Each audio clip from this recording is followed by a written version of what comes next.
The recording has started. We're gonna wait for the liveness. Excellent connection on YouTube. That's what we like to hear. Yeah, there it is. All right. You go for it, man. Let me just pop over here. All right, we're all set to go. We are. Hello, everybody. Welcome to Into The Movieverse podcast. I believe this is episode 10, according to my notes. Today really? we have an exciting one.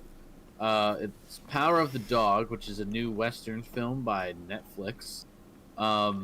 Interesting fact, I was talking to my dad about this movie the other day, and he told me that he was reading an article about how they are casting a lot of British actors to play these Western parts now, and how they're trying to bring back those Western films that we haven't seen in a while. So it's pretty interesting to see that dynamic, because why not just cast American actors to do it, to just do the Southern or whatever accents rather than having the British people do it. But honestly, it worked out, I think, and it's going to be interesting to see where they take this from here. Yeah, I would say that, for a New Yorker to learn the Southern accent, kind of the same thing as a British actor learning it. They still got to learn a whole new dialect. So we'll get into how well he does. So we watched this movie this week. Cody watched it yesterday. So, and this movie came out last month, actually, on November 17th. So it's been on Netflix for a little bit. But let's dive right into it, Cody. What are your thoughts on The Power of the Dog? I really enjoyed this movie. I think everyone who's watched these podcasts knows that I'm a sucker for a slow pacing if it's got a good payoff, if it's got a good build-up. This movie is, I'd say, they do this thing with the acts in this movie. I'd say the first two are rather slow, very slow, and not that much goes on action-wise. But there's a lot of hidden importance in this movie. If you'll miss the smallest details, because, okay, all spoilers here. Okay, everyone, just so you know, if you haven't seen this movie, you're about to find out what happened, or what we think happened.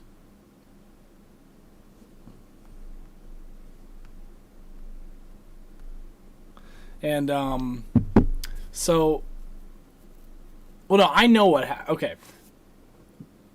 I don't know if I want to get into this right now because it's halfway through the movie that this happens, but we learned some things about Benedict Cumberbatch's character, Phil, I guess Uncle Phil, by the third act.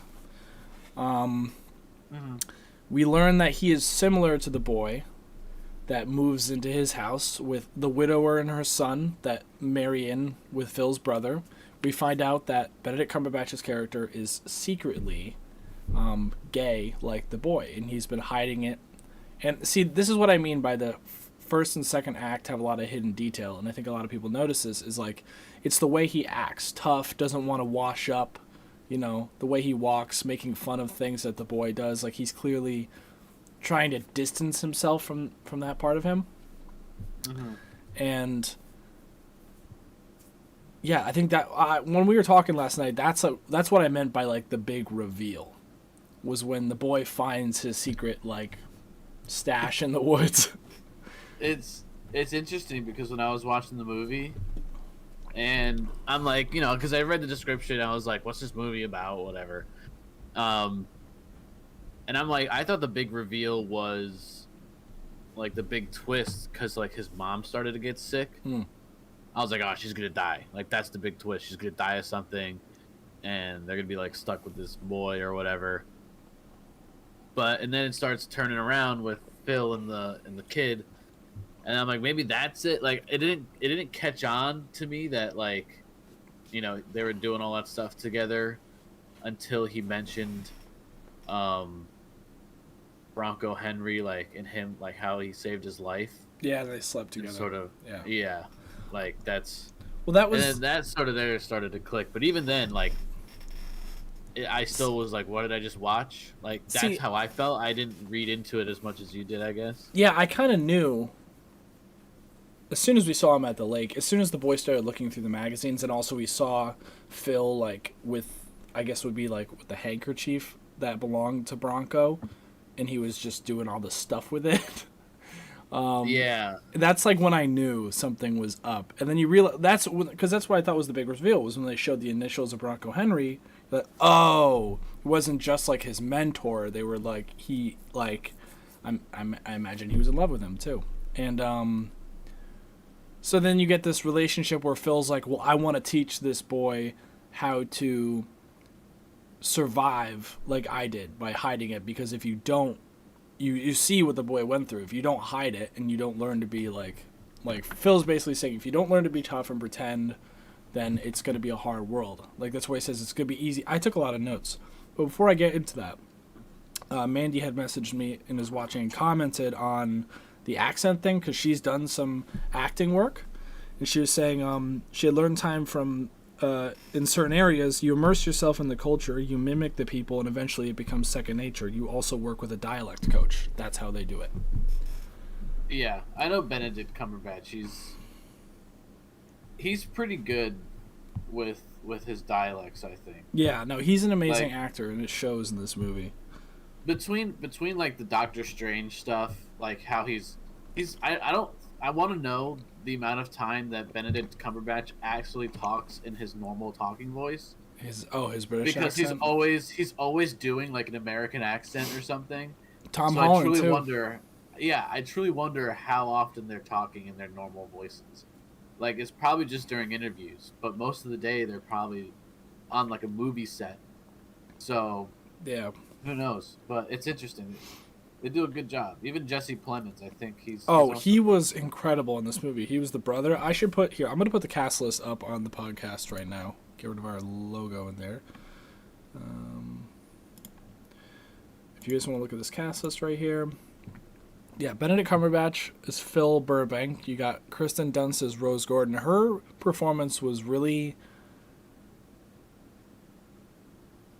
emotional. Is what I guess what I'd say. She was really good in this as well. I know you're saying that she can bother you, and I get that. She's got. I don't know. It's I think. I mean her character was also kind of annoying to me. Yeah. I can understand like her perceptions of Phil, like she doesn't want him to go off with Phil, but I mean, do you think that she knew Phil's secret, or do you think that she thought Phil was just trying to split them up? Yeah. No, she didn't though. I think she definitely thought Phil was trying to split them up, and it's weird because.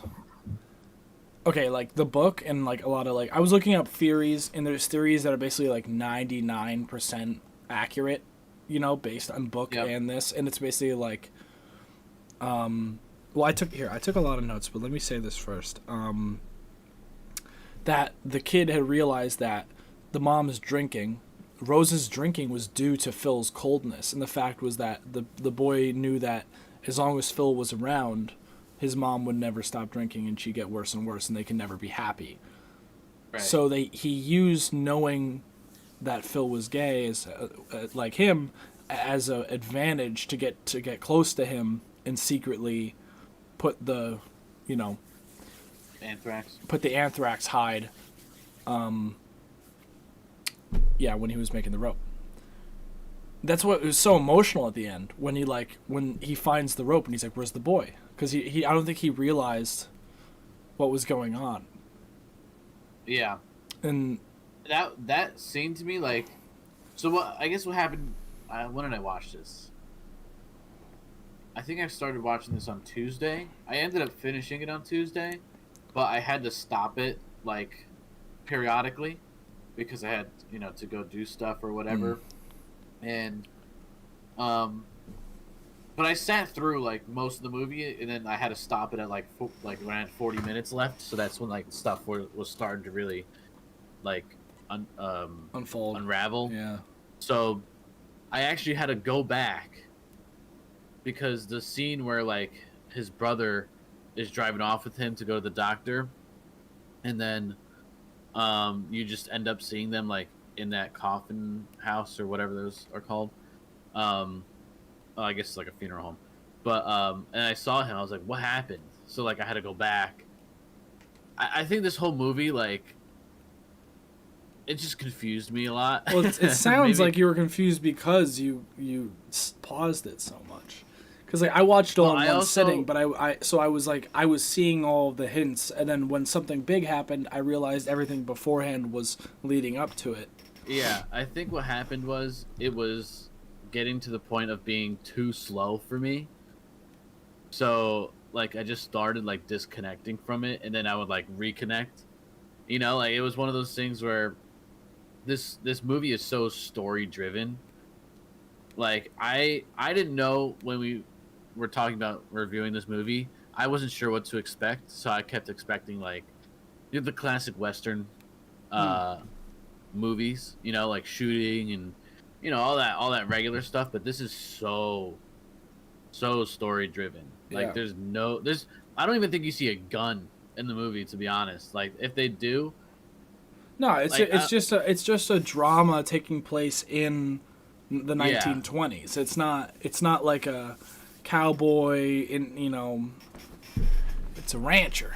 So here, I'm gonna go through my little notes I took. Okay.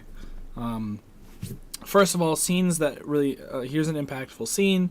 The banjo and piano scene where she's playing the songs and can't finish it, and he finishes it.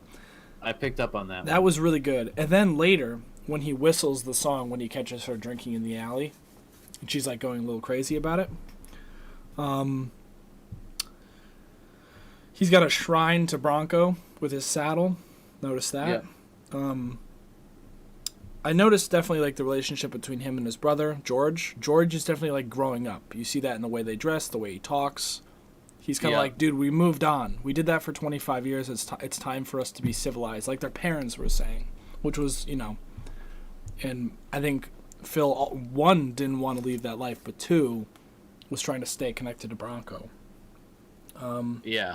That's when he said, when they were talking about, George was like, hey, you should wash up. Phil goes, well, sir, ain't we going into society? Rose feeling I think Rose felt a little undeserving, out of place in the house.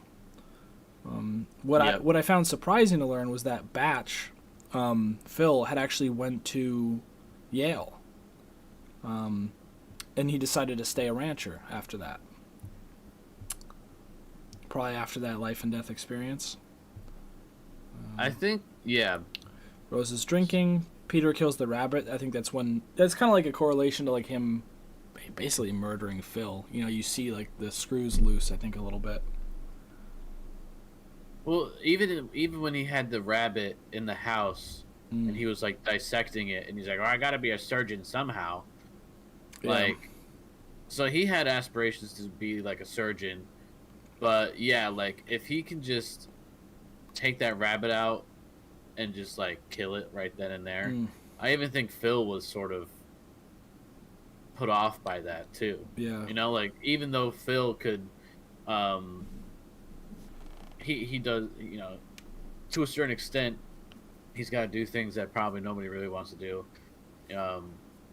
Like you see them like castrate a bull in the movie, or like but he does it so like swiftly, like he's really good with a knife and stuff. So and with the Rose thing, that's sort of like a theme throughout. I think, what is it, like Act 3? Yeah. George, who's Jesse Plemons, he is having like the governor, like the mayor over, and they're discussing like the marriage and stuff, and he gets this piano for Rose, and she essentially like doesn't want to play the music. Like she's like, oh no, I'm like so out of practice, I only played a couple times, blah blah blah. But he's like so insistent on it, I think there was just a lot of like she didn't want to do any of this stuff, and then she ends up getting stage fright when she actually has to play. Yeah. Like there's a lot of little things that made it so like it just seemed like she was constantly miserable. Like Yeah, in the she house. definitely didn't feel like she fit in. She felt like she still felt like she was like a widower. I think, you know, who lived alone with his son in a tiny little restaurant, and all of a sudden this guy's like, "Come live with me on my fancy ranch, and I'll buy you the really expensive piano, and have like 10 of my guys carry it for you." Like the even towards the end, like when you see them walking out, like after the funeral for Phil, she's all like her mood instantly changes. Yeah, that's a big thing I think everyone noticed, was that like they were happy. Yeah. So the boy definitely did it so that his mom could not be terrified, because Phil was very cold for no reason.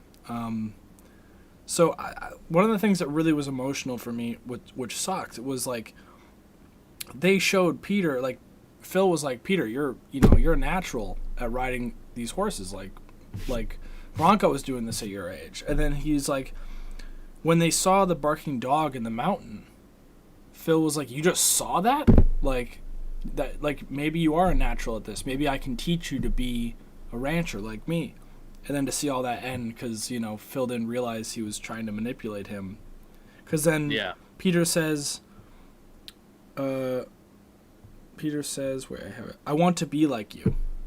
And then he's like, "I promise you, I'm going to finish your rope tonight." So yeah, it takes a dark turn. You don't realize. I mean, I think we had an idea the boy was up to something, because he told his mom, Rose, he was like, "You're not gonna have to put up with this anymore." Like, you know, he was choosing his mother's happiness.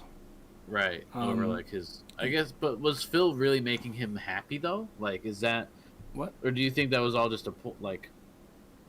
Because once they started connecting and doing more together, do you think that Peter felt anything, or no? Do you think it was just all? I think it was all mainly an act. Like, because I know Phil felt something. Phil was like, "All right, you found my secret. I'm gonna use this opportunity to like teach you how to adapt to this world. You're not gonna have to, like he said, you're not gonna have to struggle. You're not gonna have to fight anymore." And Phil and Peter clearly used that all to his advantage. Like we saw earlier on, ever since he got the hide from the anthrax cow, like we knew he had something going on. Like, yeah, this was all just to get close to him so that he can have the like, because when his mother sold all the hides and he's like, "We don't have any hides, we can't make the rope," and you see him like, you see Peter go in the back with his gloves. Like, he knew that was a perfect opportunity to swap in the bad one, right? Because he had the cut on his hand from when they were chasing the rabbit, right? So yeah, I didn't. Yeah, and like they do this really cool thing where Act 1 you see Phil making fun of Peter for like the flowers and all the purdy. He's like, "Oh, ain't that purdy," and all that stuff. Yeah. And so, like, he does a lot of like, what is it? I mean, he's very homophobic. He's like, he was just a bully in the beginning. Yeah, he was homophobic and a bully. And he's like, he even said to his brothers, "I'm just trying to set the boy straight." And then literally we find out Phil is just trying to hide his secret. Yeah. So it's I think Did you actually see a dog in the hills? Like, yeah, I actually noticed it right when they were about to talk about it. I was like, "Oh, I couldn't find it." What? Really? Let me see if I can get it up on the. I legit could not find it. Like, I was like, "What dog?" I don't see it. Really? Yeah. Then you ain't no rancher. You ain't no rancher. Nah, not a rancher. That's all it means. You ain't no rancher. You ain't like them. I ain't no rancher. Look, I'm gonna send you the image right now. I'm surprised you didn't see this, because they point at it too. I didn't see it. I got you, man. I was looking at it, staring. Nope. Like, I don't see it. Then you ain't meant for this life, boy. It ain't for you. I wouldn't want to be a rancher anyway. I don't want to be no rancher anyway. Okay, I just sent it to you. That's why he was like, "What's up there?" He goes, "Only it's not there if you can't see it." Bro, How do you not it's see the it? it's the shadow. You don't see that, It's the shadow. Is that what it is? bruh? I circled it. How do you not it's- see the barking but dog?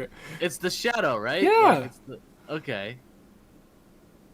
Now I see it. Before I was looking at like the hills. I wasn't looking at the shadows. What's that have to do with ranching? It has to do with the title, "Power of the Dog," in the Bible verse. He was talking about that. He was talking about, like, remember Phil was talking to the other ranchers, and they're like, "You've been up there, right? What's up there? What is, like, why do you always look there? Like, what do you see?" And he goes, like, "Yeah, I've heard rumors. There's an animal up there. Is there an animal up there? What is it?" And he's like, "There isn't anything up there if you can't see it." It's like a spiritual thing, you know? Yeah. It's not there if you can't see it. Yeah. And they say that earlier on, then they do this reveal, and and then that's when you think they're building a real bond, is when Peter sees it right away, and Phil's so surprised. And then, so, yeah. Let's, it's an interesting movie for sure. It definitely breaks the the standard Western that we're all used to. Yeah, it's not an action Western, it's just a drama.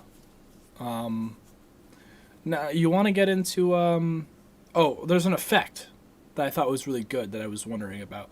When he's cutting the hide out of the dead cow, I was like, how did they do that shot? I was like, I wonder if it was CGI. It didn't look too real. I think it might have been like a fake cow skin, because it was a zoomed up shot of like the knife going in and cutting, so it might have been a zoomed up shot. I think it was practical. Yeah. I think a lot of the stuff here was practical. Yeah, very I don't think there was much that was. They probably filmed this all out west. They probably went into. It was in Montana, so they probably went out to Montana. Yeah. And filmed it all there. Actually, let's just look it up. I'm looking it up now. Where was it filmed? New Zealand. Are you kidding? No. What? Yep. Predominantly filmed in Otago region of New Zealand. It was a New Zealand-based film company, anyway. Oh, it was? I didn't know that. But yeah. Yeah. I mean, hey, the whole time I had no doubt it was Montana, so they might have done some color grading. I don't know. It's just, that's funny. What the heck, man? New Zealand is so diverse, like, with their landscape. It's absolutely crazy that this is New Zealand. Would you believe that that's New Zealand? I thought that was straight up Montana. Me too. I thought they Me flew too. out to Montana.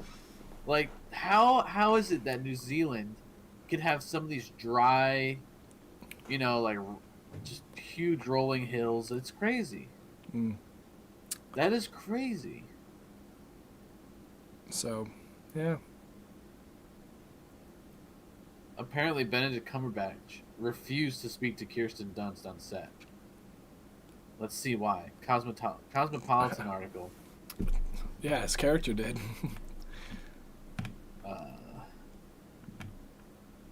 Let's see. He says, I didn't want to be really mean to Kirsten, but I needed to stay in character. So I didn't speak to her on set. She was the same. We were the negative to each other's positive. We were repelled by each other. Well, that makes sense because, like, obviously, if he builds a chemistry with her off camera, it would make it more difficult for him to just show that raw hatred in his eyes as he's playing Phil. I get that. They also said the interview also reveals that Cumberbatch went method for the role, not washing during filming, refusing to answer to Benedict, and smoking rolled cigarettes with no filter throughout days on set. That's cool.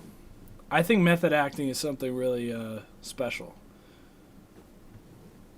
That's crazy. That's dedication right there. Yeah. I mean, I think that's why it makes him so great.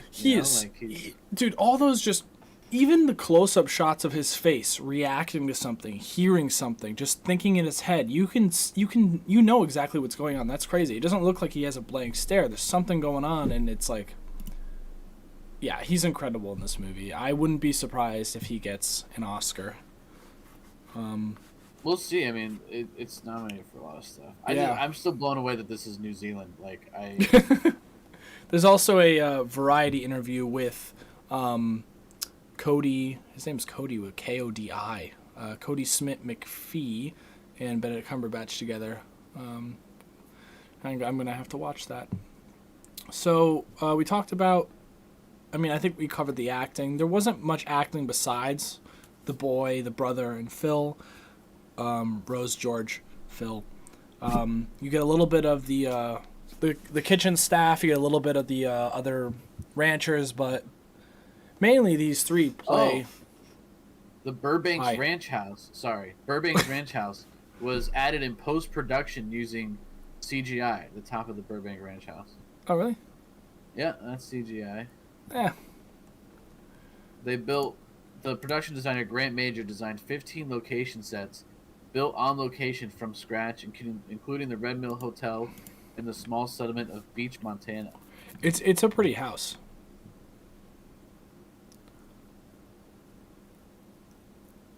But, what was I saying? They dismantled all the sets once filming was done. What was I saying? I forgot. I was talking about something. Oh, hold on. Let me go back into streaming. Help!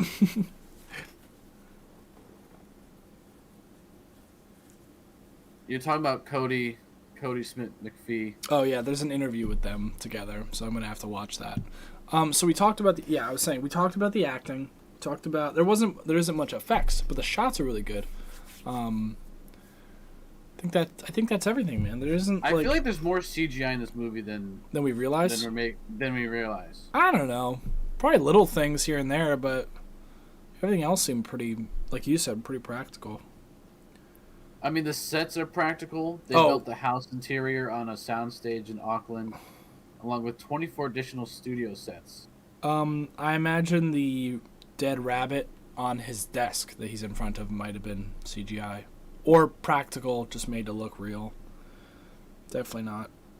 Yeah, that did look a little weird to me. It did look really glossy, but yeah, it could. Yeah, it was a quick shot, so. It was. I mean, if they CG'd it, that would have been understandable.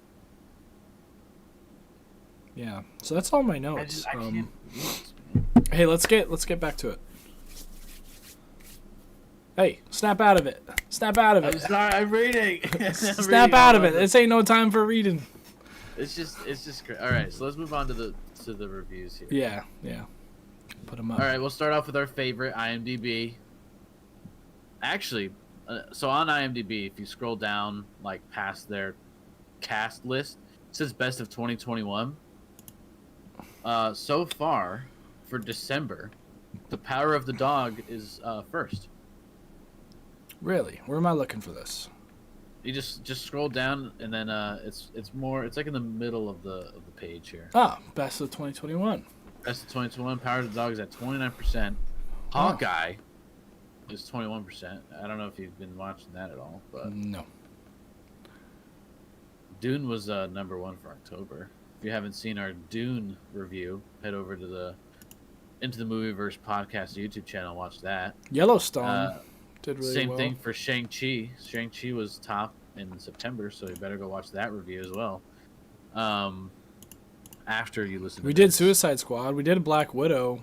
We didn't do In the Heights. We did whatever that is. In the Heights is a Lin-Manuel Miranda movie. 2, 3, 4, 5. We did the last 6 months. We did a lot of the popular stuff. We didn't talk about Army of the Dead. That one was Well, let's. Pretty cool though. Pretty cool. This movie's doing pretty well for releasing in November. I'm going right to the ratings. Right to the ratings. All right. Well, IMDb says that this is a 7 out of 10, just a flat 7. Yeah, look at the graph. Yeah, the graph is very weird. Very weird. It's a unique graph. I can understand. I think I can understand why some people will give this a 1. No. I think I can understand. I want You to can't find be those like ratings. you can't be like I wanna... it's too slow. One, it's like there's it's there. I'm gonna dig. I'm gonna dig for the ratings here to find why people would give it a 1. But I think it was the users. Let's see. Someone gave it a 9 out of 10 and says slow pace without a dog. But yeah, so how do you feel about the graph? I mean, obviously you seem to be taking offense to it. What's Listen, it's weird because you get just as many 5s as you get 10s. That's what's weird, and then you get I don't know. This graph is all sorts of messed up. What's funny is like there's more than 1% of everything except for a 2. It's definitely, I think, the most skewed we've seen. I think a 7 or an 8 is definitely deserving. I would make argument for a 9, a 10. a lot of people? A lot of the reviews I've seen are 9 to 10 so far on the first page. Like, listen, if you were to like get a group of people together and go, if you love westerns and you love slow-paced movies, go watch this and give us a review. And they'd be the people that give you 9s and 10s. The people who are like Marvel action, John Wick, and try to watch this, they're giving it the 1s. They're giving it the 5s. Yeah. You know, so it's like. So that's a hard thing about all movies is if you're watching it and it's not your and it's not your genre, it's like music. Yeah. It's like how can you review country music if you don't like country music? You know, it's like how. So there's probably people on Netflix who are like, I'm bored, Power of the Dog. You know, and they're like, what is this? Yeah, I can understand it. So you know, I have found no a beef. review here. I found a review here where somebody actually wrote something, and not just like gave it a 1 and then wrote a title. They actually put some work into the. Let's see it. Let's hear it. They said, "WTF is wrong with people? This was by far the worst Western ever made. Waste of talent and money. Seriously? A 7? The 90 from critics I get, they always are wrong if they grade a film over 70. We've learned not to bother watching it. We made an exception here only for Benedict Cumberbatch. This is the first film that even his enormous talent couldn't save. It's not a Western, except that the film had horses. No action, no nothing. It took 5 minutes just for someone to answer a question. Absolutely nothing happened." Oh my god! Benedict Cumberbatch said, and I'm emphasizing because they put caps in here. So yeah, I know. I could tell. Said he had to stay in character for the whole film's taping. Huh? What character? Mr. Rogers had more charisma and character than anyone in this overrated, boring pile of garbage. The worst film we've seen in the last 5 years. Even Adam Sandler could make a better Western. All right, now this guy must have been drunk when he wrote that. Now, oh my god, dude, that is brutal. That is just someone who does not like movies. That is someone who watches Jackie Chan. Well, and okay, then... he gave Back to the Future a 10. Oh yeah, okay, I know this guy. We know who this is. He called it an absolutely positively flawless masterpiece. And then that guy was like, "This sucked. Time to go watch Die Hard for the 20th time." Let's counteract that with a review for this movie that's like a 9 or a 10. See if you can find a decent one, well described. Oh yeah. There's a lot. Oh of yeah. 9 out of 10s. So this is here. Oh wow, this is a long one. I won't go too full into it. I mean, so this is an epic tale of the changing West. This is a 9 out of 10 review. The Power of the Dog, Montana 1925. Is he just? Oh, okay. The first half of this review is him explaining the movie. A film of powerful emotions, maternal love. He uses big words. Filial loyalty, and more dominant. The film. Phil worships the memory of Bronco Henry, who taught him all that he knows about ranching. He even keeps Henry's saddle as a shrine. His dislike of Rose extends his misogyny. The reasons for the are played out as the narrative unfolds. Phil's secret explains some of this. He carries out rituals in a hidden creek. Part of his life is suppressed. Rose's strengths are undermined not just by Phil, but by her actions when drunk. George's ambitions are also hampered by Phil's bitterness. The interplay of tensions is literally Shakespearean as the egos clash and Peter reveals unexpected strengths. Writer/director Jane Campion even manages to include a piano in this tale of the dying days of the Old West. Yeah. I mean, I don't know if that was really a review or just them talking about the movie. But, I mean, that was, I would call that a review since he wasn't like, lifeless, emotional, boring. That guy. So, listen. Somebody says here, okay, no, say what you want to say. Can I? Yeah, sorry. If you 40% of the reviews are 8 and above. Okay. 65% of reviews, math, yes, are above a 7 or above. That's still really good. That's really good, actually. I think anyone at a 6 or a 5 will definitely have said in the review it was slow. So if that's not your gig, I think it comes down to patience. I'm not gonna lie. Like, if you're willing to absorb, like, I'm not saying, it's not for everybody. That's, so if you're willing to take the time, absorb the atmosphere and the world building and the small details for a payoff, you get a payoff at the end. It's worth it. Yeah. Like, there's so many little details. There's so many, like, the way he walks, the banjo playing, his, like, Cumberbatch's, like, facial expressions. Like, there's so many little things in this movie that, like, kind of all add up to make this epicness when the final act starts to happen. So I definitely, I agree with you. I also think that this movie is also not for your, I don't want to say average movie action movie goer, but like it is really slow. Like, this movie has really good reviews on Rotten Tomatoes. Let's switch to that now. The audience score is basically like a 6.2. It's a 62%, which contradicts the 96% certified fresh given by the critics. But I think this movie, like, everybody's saying that this movie is going to be like film of the year. They're all talking about the acting. Like, I think the movie definitely goes a little bit deeper than just like the story. Some were saying that, like, some of the critics were saying that this is a brilliant example. This is from Tori Brazier of Metro UK, saying that this is a brilliant example of a non-Western Western. So it's interesting because, like, it's Westerns, Westerns just take place in the West. In the West. Like, there's no, like, Westerns don't have to have a Lone Ranger or a gunfight. It's just, it's like, it's interesting because we can't even see.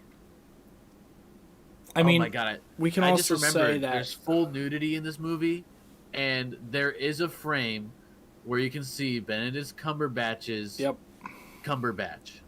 Like, it's the scene where he's rubbing mud on himself, and there's a brief little, like, scene where you can see his dingle danger. And I was like, I don't want to see Cumberbatch's wee wee. Okay. I just remember that in the movie. So if you're ever wondering what he's what's going on with Benedict Cumberbatch, go find that scene in The Power of the Dog if you're really interested. But, okay then. So with Netflix, right? We always look at, like, the box office and stuff. So Netflix just makes their money off of the subscriptions. Yeah. But then how can they tell if a movie is performing well? Watch time, just like YouTube. Watch time, likes, because remember, you can, like, add it to your list. You can recommend it or something. That's what I hate is Netflix used to have reviews. You used to put in a star rating, and now you can't do that. You can just, it won't even show you a star rating. It'll just say this movie. Like, it's so stupid. It's like this is the matching. Yeah, like matching what you usually like. Like, it was like, so, like, I don't know. And I can't tell if matching is a review or not, because for me, it said 61% matching. And it's ironically the audience score on Rotten Tomatoes. So okay. So I actually have some box office numbers. I just found some. It's definitely box office quality. So they estimate 160,000 in the box office, but it's technically not in a box office. Yeah, it's just like if how many people watched it were to have bought tickets, how much money would it have made? And it did. It took 30 to 39 million to produce. Although Netflix does not report box office grosses of its films, IndieWire estimated the film made 125,000 from 40 theaters in its opening weekend and a total of 160,000 over its first 5 days. That's nothing. How much was it? Nothing. 125,000 from 40 theaters in opening weekend and 160,000 for over its first 5 days. Why would it? No one's gonna go to an opening weekend for a movie they can watch at home on Netflix. Everyone has Netflix. But this is just an estimate. Oh, it's a guesstimation. No. Over its first. No, yeah, it's not a good number. No, I think, but over its first 5 days of digital release, it was watched by 1.2 million households in the U.S. And then the film played best in coastal cities like Portland and Boston. Internationally, it was streamed by 92,000 UK households, 37 German households, and 16,000 Australian households over its first 5 days. It's not amazing. But like, what's that? You put $10 a ticket or $7 a movie ticket. How many in the U.S. was it again? 1.2 million. Yeah, it's like 10 million, probably like $15 million.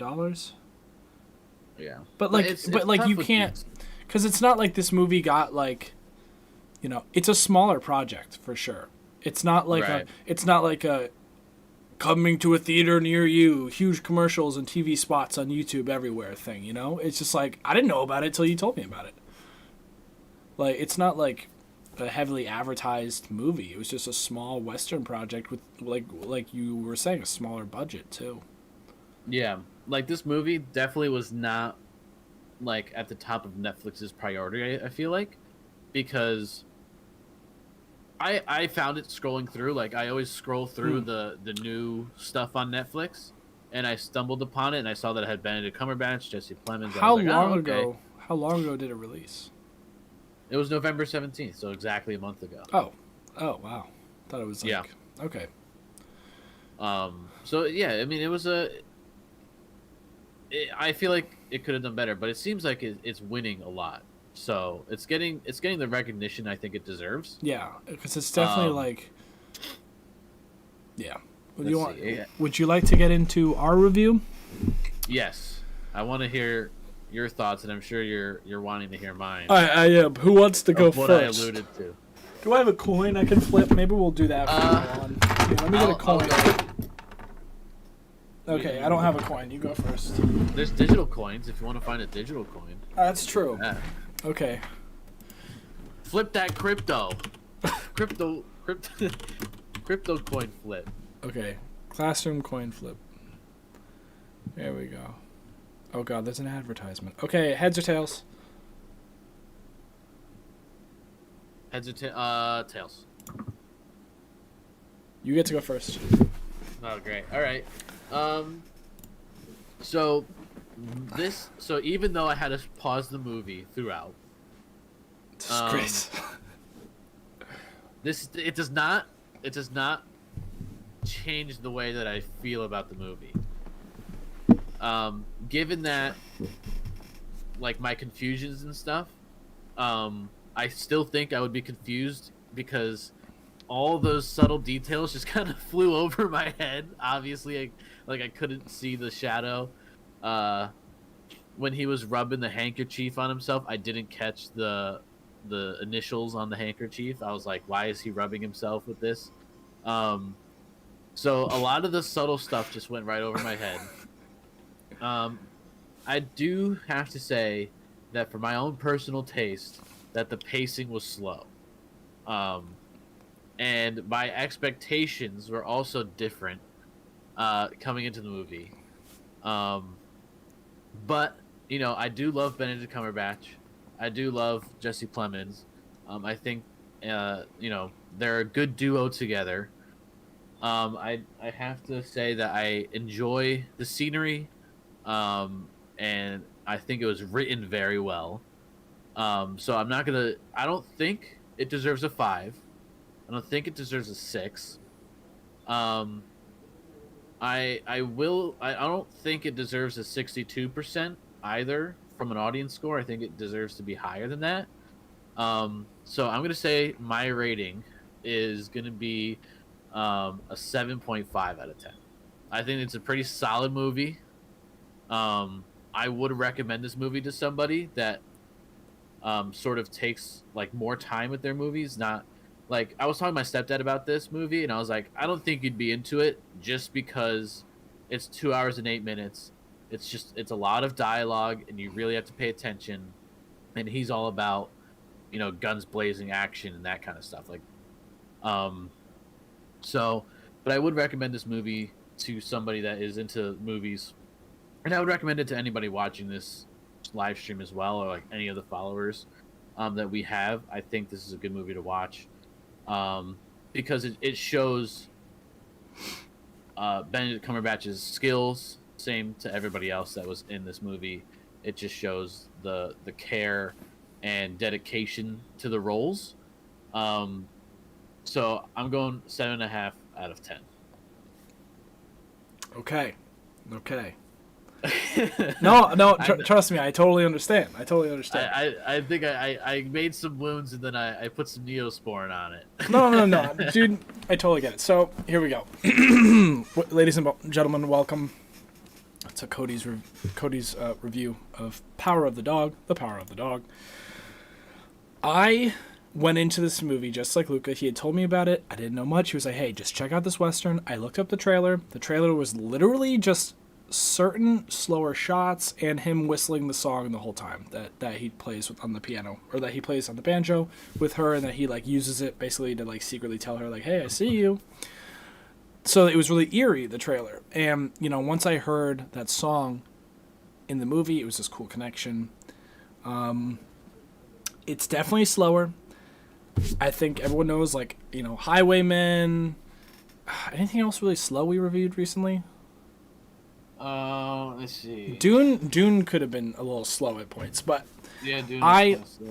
I like a slower pace as long as it's full of detail that leads up to, like, okay, Reminiscence was slow.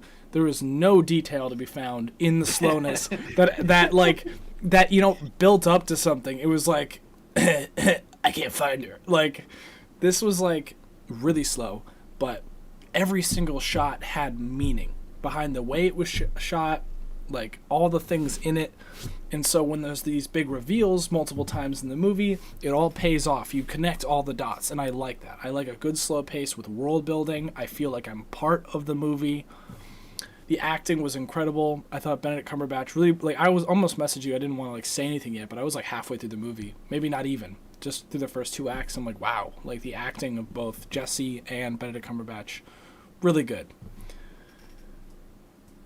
I am not going to give it I don't think it's deserving of a 5. I think this is like a love letter to Westerns. This is this director's first movie in 10 years, in over 10 years. That's incredible. It's definitely completely different than other Westerns. So don't go into this thinking you're watching a Western, like a traditional Western. No, it's no Clint Eastwood. No, it ain't no Clint Eastwood. It ain't no Good, Bad, the Ugly, which we should review at some point. So I'm going to give this, I'm struggling because I realize that sometimes I give movies, I don't know if you have the chart pulled up, but I feel like I'm a little generous with my reviews, or I have been. The chart being our list of movies? Yeah. I have that pulled up, yeah. Do you have our personal ratings as well, or just our average? Just our average. Okay, because I feel like I was pretty generous with some movies I shouldn't have been. And then some, Go with your gut. These are gut yeah, reviews. You know what?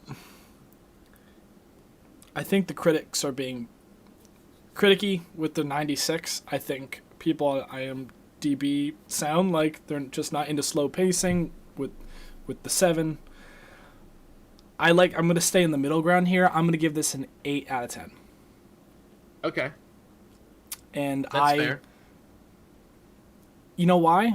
I almost put it in an 8.5 because like if a movie's really good, it keeps me thinking. And I woke up this morning like just thinking about this movie, like trying to still connect everything in my head. Like I feel like this movie has a really big emotional impact. Yep.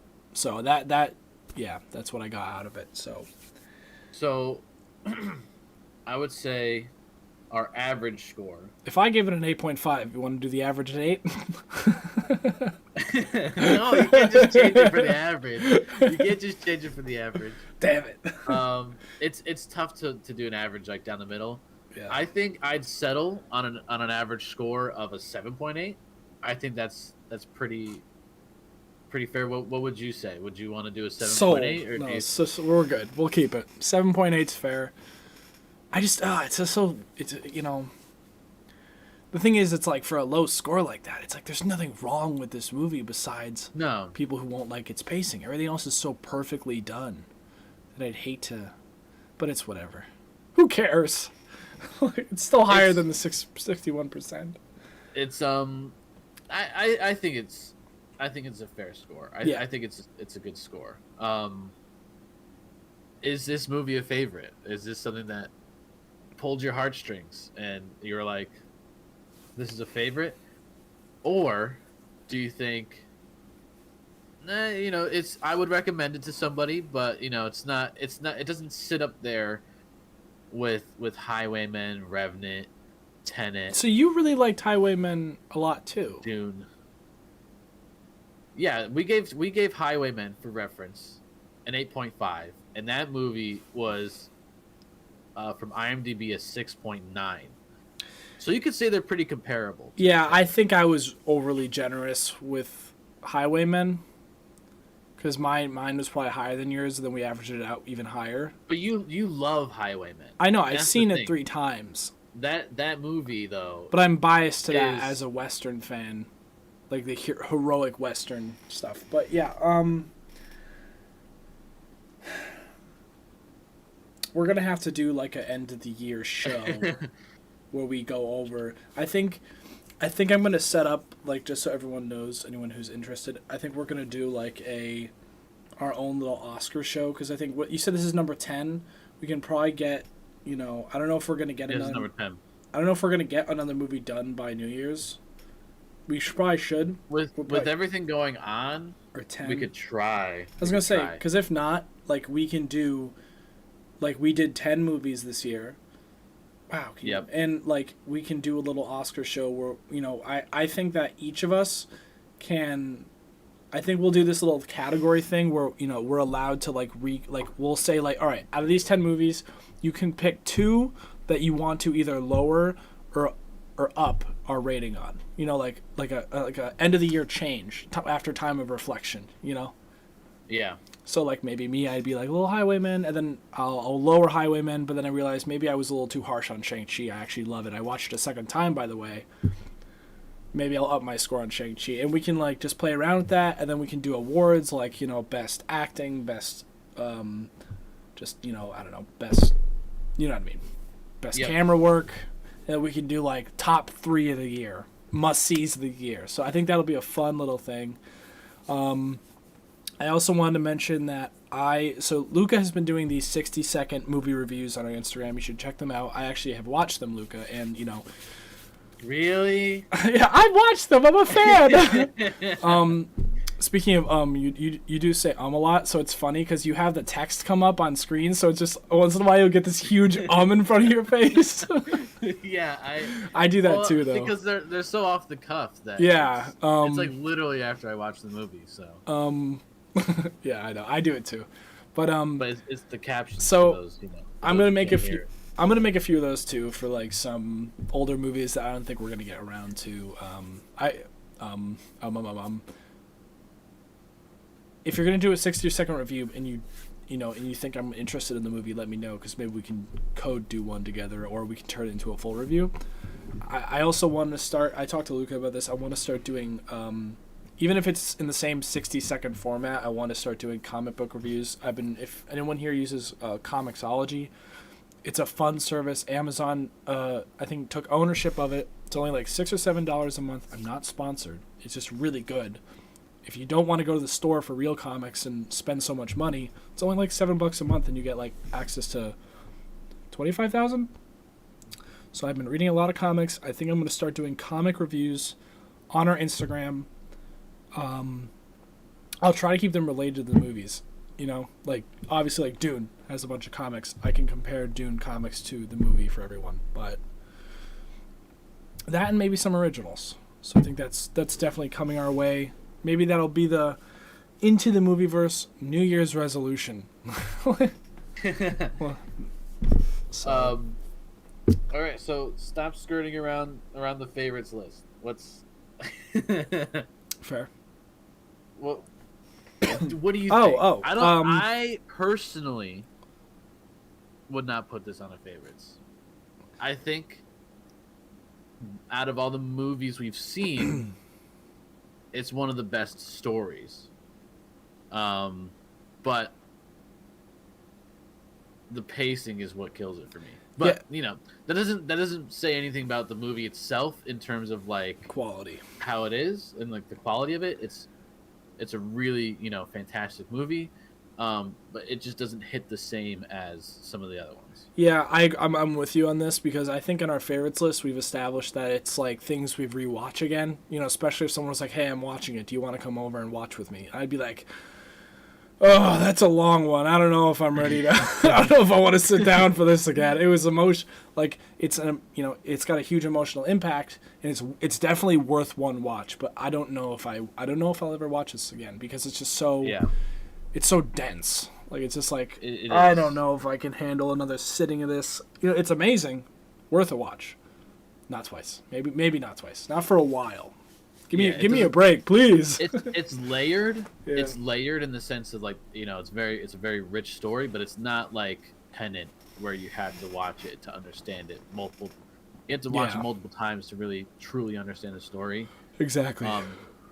Or you know, or like Dune where that just totally that's a whole separate beast. I think I think this and Dune, they're so far apart on like a spectrum of like movies and stuff, that like even though Dune is a favorite for us, Dune is a completely different movie. Like you just can't compare it.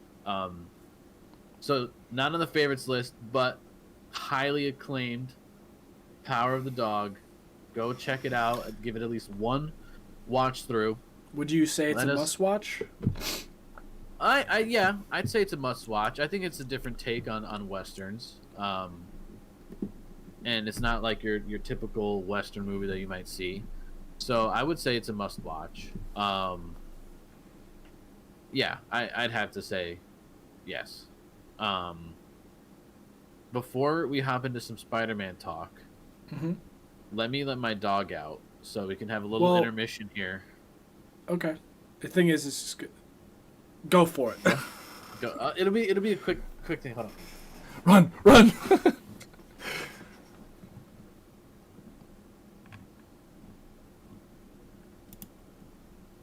So another thing we can talk about here, if anyone's watching right now for this intermission, is the set design and costumes, because we didn't get to that, so I'm going to put that up on the stream right now.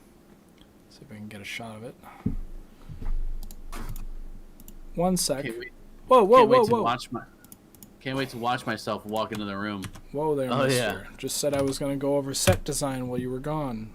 There's a shot. I said it was quick. No, there's one shot I want to talk about, or just at least show on the podcast from, oh my god, look at that. I put it on stream. It's just like, this scene was really cool. When he walks through the crowd of people all silently.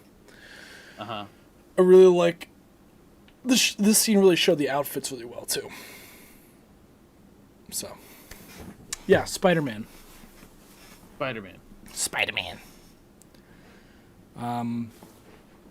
So Spider-Man came out today.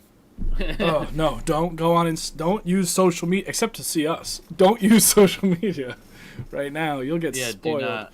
I've already been spoiled a couple times. I mean, we know what to expect. Yeah. We know what to expect.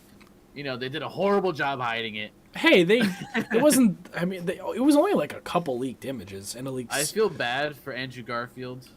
honestly, because Why? I feel like, Oh, I know what you're saying. well, he totally like was just getting like Tobey Maguire was not seen I can't see. anything. Like There's he cars was there. there's no like nobody had to grill him on anything. You know, Tom Holland is the worst at hiding things. Um, and I feel like at a certain point everybody just gave up on trying to hide it. Like, all right, they all know. And Well, they poor still. Andrew Garfield was trying to promote his other movie, you know, the Tick Tick Boom movie, and everybody was just talking about Spider-Man with him, and he's like, that's not me. It's like, what do you mean it's not you, Andrew? We clearly know it's. Well, they can't say anything, but because of contract. So Well, I mean, yeah, I know. they all did a Yeah. good job. It wasn't their fault that there's some jerks on set who decided to leak photos. And I'll bet you Marvel leaked one of those photos because some of them were so high resolution. There's no way it was like a phone. Oh, for sure. Yeah. Marvel was like, like, probably. You know what? I bet you did. I bet you either Sony or Marvel was like, we don't want anything getting out, nothing. And Marvel, and one of them was like, really? Okay, we'll leak something then if you're not gonna let us like show it in the trailer. Yeah. But let's be honest. I think the leaks were really good for Marvel, for Sony. Like those little leaks that got people talking. That's exactly what they wanted. They won. Marvel won. And, Yeah. And it's getting. I don't want to go to. I don't want to get spoiled, but.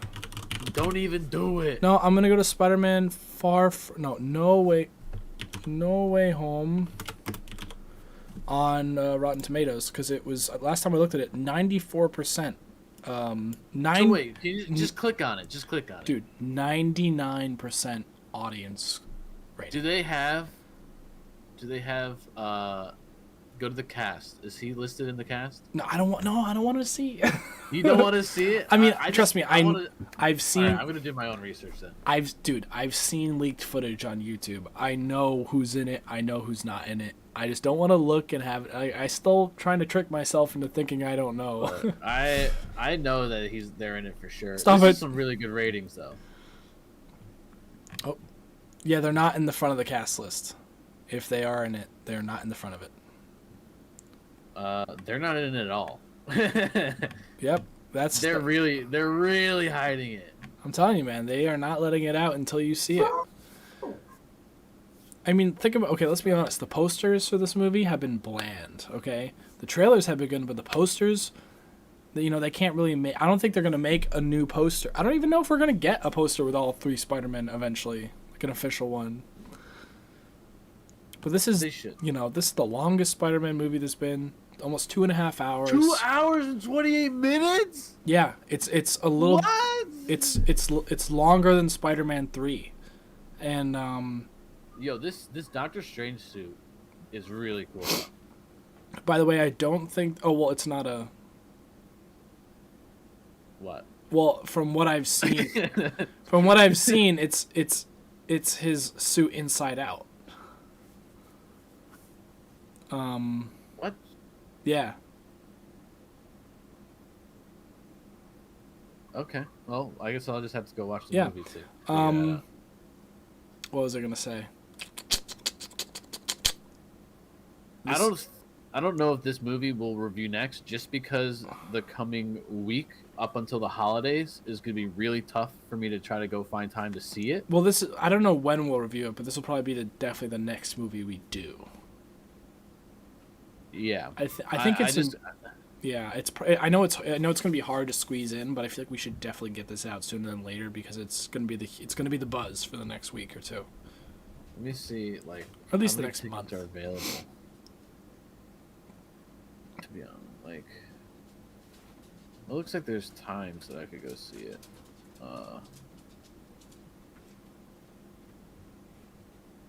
I don't want to go to that one.